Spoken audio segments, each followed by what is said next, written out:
Heidi here from Rain Country Homestead. God is good all the time. So today I wanted to go over an important safety tip for making your homemade soaps. And it's because of something that happened to me today when I was making this latest batch that you can see right here.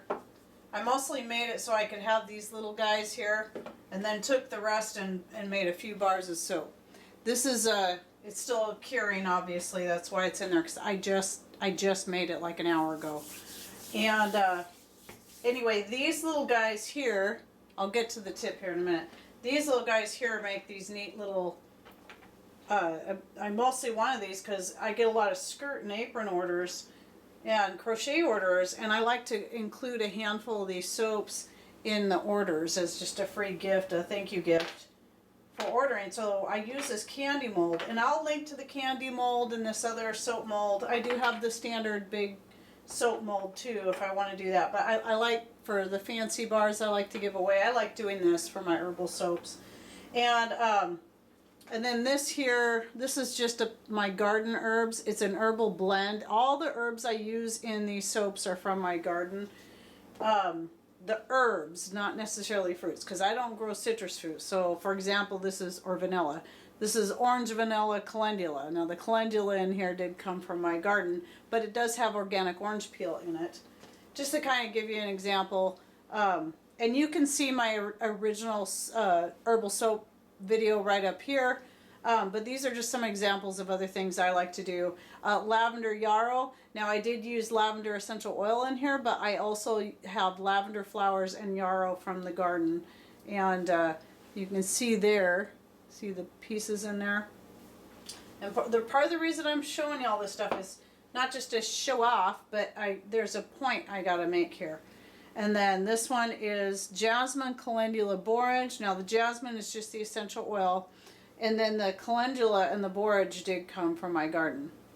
You see what that looks like? Okay, so and all the herbs I use in my soap, the herbs from my garden, are supposed to be good for the skin and the hair, and so that's why I pick those. I use dandelion and calendula and yarrow quite a bit. Another good one is comfrey, and I've used that in my soaps too. So the point of this video is some safety things, something a mistake I made today that I want to make sure I get out there. So this particular batch, because it is lime, I did have a lime essential oil in it, but I also used organic lime in it that I had dried. Like I cut it into thin slices and dried it, and then pulverized it in my blender. Well, every now and then you'll get those pieces that are kind of big, and I was just not really being super safe today. I did have my goggles on. You want to make sure you have your goggles, so I thankfully had these on. I was wearing long sleeves and my long rubber gloves. I had everything covered but this area right here.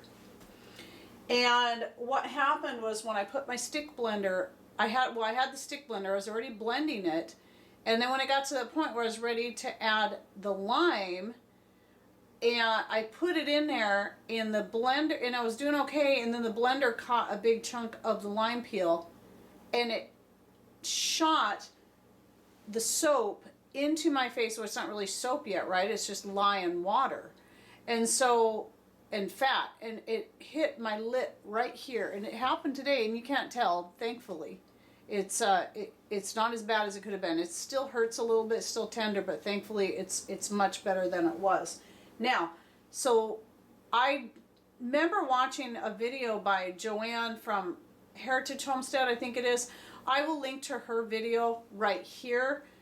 And when I watch that video, I'm like, oh, I'd never seen anyone do that before. And she wears a bandana over her face, and I'm like, that's a really good idea. But of course, can I remember to do it?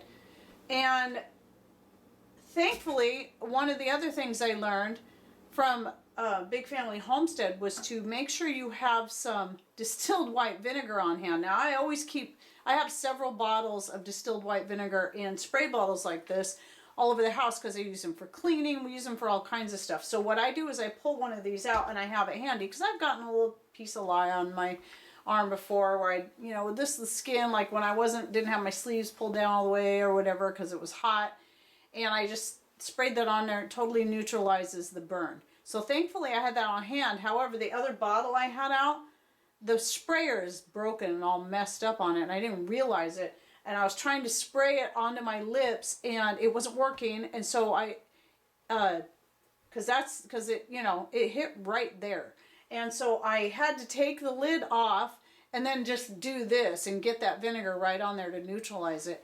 And so I'm gonna, one of the other safety measures I'm gonna make sure is to make sure I have a bottle that works, or even just a little glass of, I like the spray because if I get on my skin, I can just spray it. And I, you know, but, you know, having something to dip my lips in would have been better.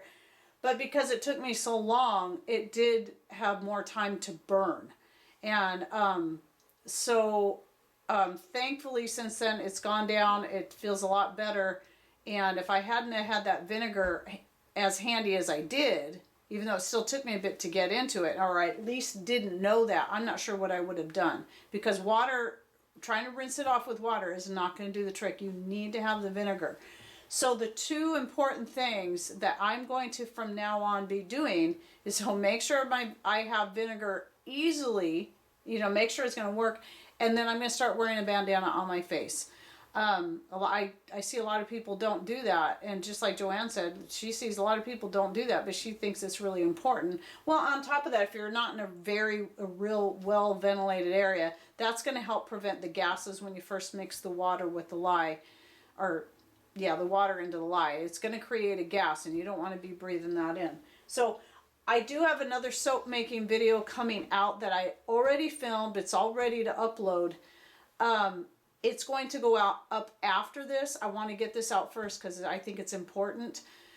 So just know, if you see this and then you watch that and you realize that one came out later, I made that one before, about a week or two ago, so before today. And so I'm not practicing that there, but I will be from now on, because that could have been really bad. And I thank God that I at least had these other safety measures, because it did splash all over. It, you know, hit the glasses. I can't imagine what would happen if I got my eye. And it hit here. I was wearing a different shirt. And so, and on my gloves. There was a lot of other areas had I left exposed that would have been severely burned. So anyway, I just wanted to explain that. And then also, again, go watch my soap video that I linked up there. And don't forget, I bought these on Amazon, so I'll link to these and all my soap molds below. And yeah, and I guess that's about it. I just thought it was really important information to get out there. All right, so thanks for watching. Take care. Be safe, and God bless.